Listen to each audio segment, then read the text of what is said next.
Fala pessoal, tudo bem com vocês? O São Paulo com reservas bate o Água Santa ao natural, segue invicto no Campeonato Paulista, conquista mais uma vitória e mostra alguns movimentos interessantes, com alguns valores interessantes. Vamos falar sobre esse jogo? Chega mais, eu sou o Chico Garcia, inscreva-se no canal e vamos juntos!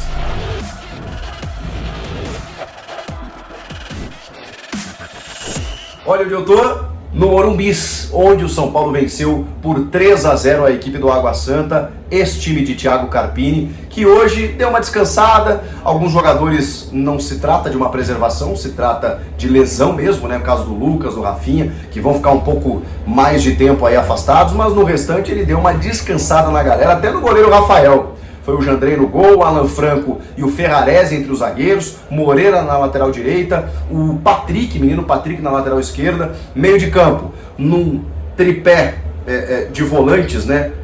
Mas na verdade fechando um losango, mas eu explico já na sequência com uma variação tática, com o Luiz Gustavo de primeiro homem, o Alisson, único titular do jogo, mais aberto pelo lado direito, né? Ainda como volante, o Bobadilla pelo lado esquerdo, e na ponta desse losango o Giuliano Galopo. Só que o Galopo, ele também atacava o espaço como um falso 9, porque não tinha um homem da referência nesse primeiro sistema imposto pelo Carpini no primeiro tempo, com o Eric pelo lado direito e o Ferreirinha pelo lado esquerdo. Então vejam que ele abriu dois pontas e o Galopo ficou sendo esse meia na ponta dos três volantes, de uma maneira que ele nunca tinha jogado, mas ao mesmo tempo o Galopo fazendo aquilo que ele fez no ano passado no time do Rogério Ceni, sendo um falso 9.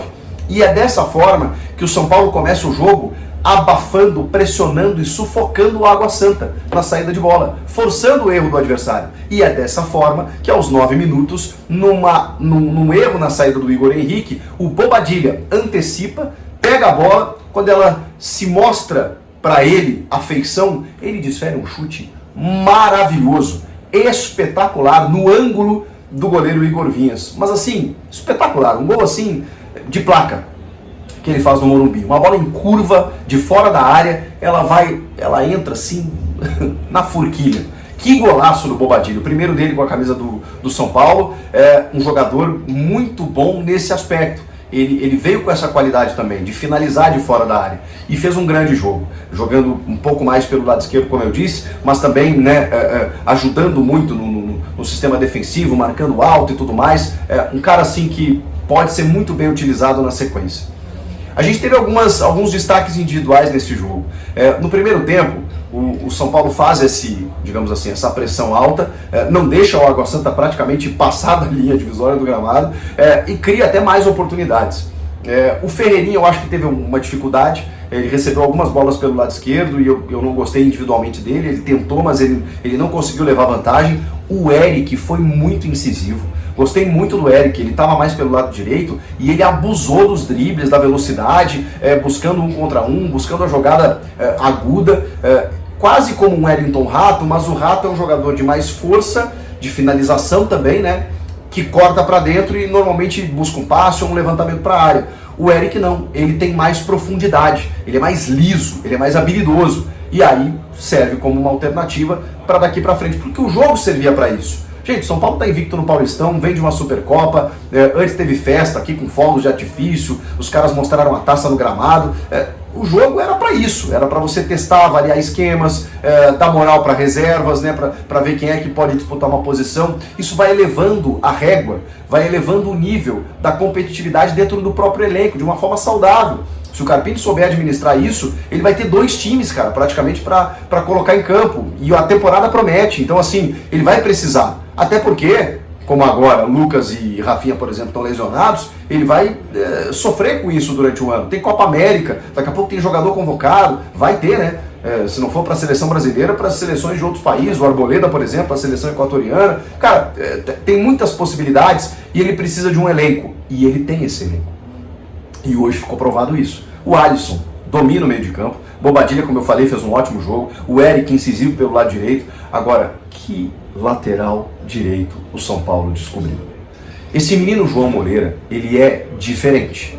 Ele é diferente porque ele já mostrou em algumas outras oportunidades que ele tem muita personalidade. De ir para cima do adversário, de buscar uma jogada um pouco mais ousada, um tabelamento, de chegar numa linha de fundo, de buscar cruzamentos.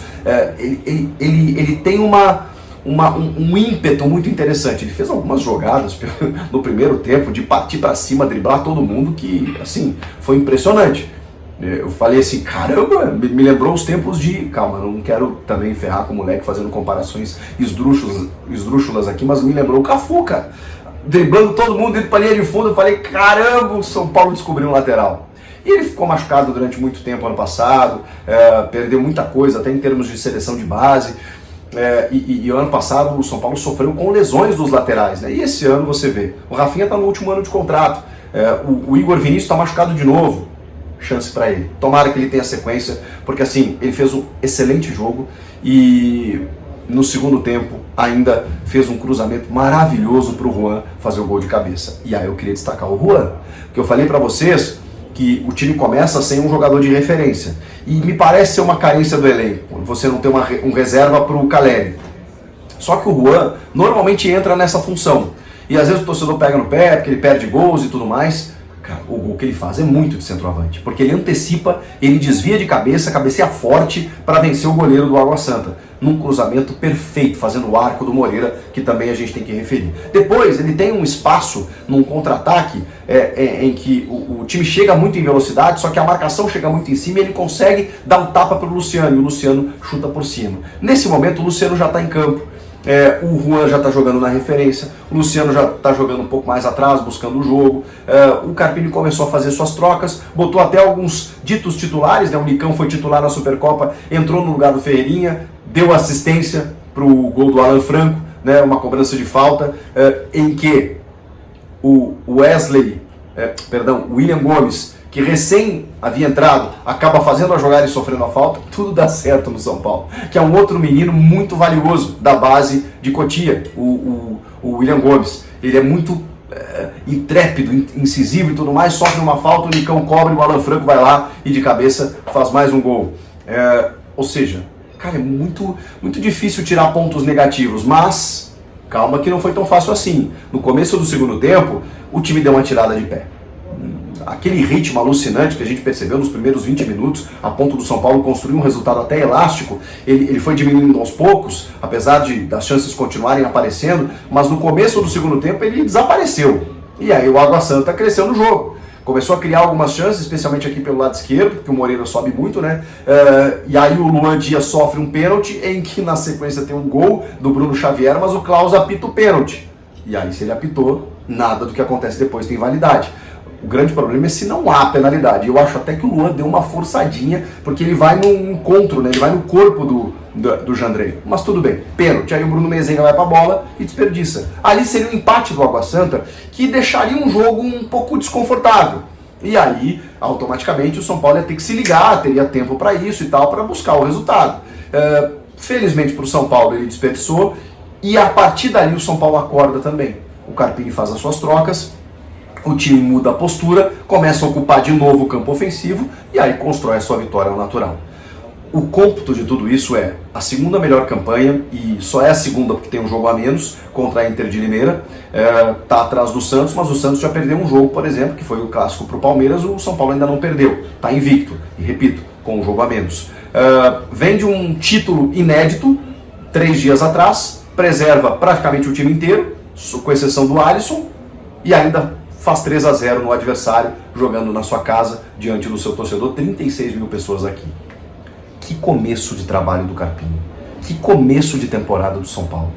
Quebrando o tabu em Itaquera, vencendo 2 clássicos na mesma semana, ganhando mais um título inédito, né? Vencendo nos pênaltis, mas venceu, bateu o arquirrival Palmeiras, invicto no Campeonato Paulista e fortalecendo um elenco para uma temporada que promete. Olha, eu estou impressionado com o trabalho desse treinador, desse jovem treinador, pelos movimentos que eu vi aqui. A tendência no time reserva é você ter desentrosamento, é você muitas vezes não ter foco, e não foi o que eu vi. Eu vi um time ligado, eu vi um time que se buscou o tempo inteiro, eu vi um time com alguns movimentos interessantes e com alguns valores individuais para serem aproveitados no time titular. O Rames Rodrigues está indo embora, mas aí né, tá mais do que provado de que ele não está fazendo falta.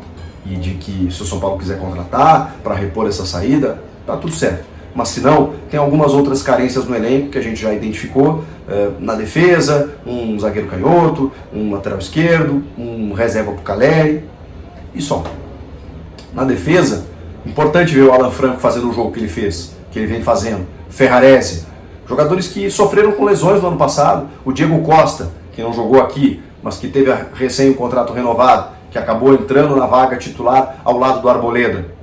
São Paulo que parecia estar sofrendo, né, com a saída do Beraldo, que vai sofrer, porque a diferença técnica é grande, evidentemente, mas aí você olha e fala assim, caramba, mas tem opção, tem elenco, dá para seguir assim.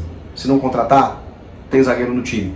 E o Luiz Gustavo, que ainda pode ser trabalhado como um zagueiro, mas isso é assunto mais pra frente. O que vocês acharam do jogo? Gostaram? Comentem aqui. Inscreva-se no canal. Eu volto na próxima. Tchau!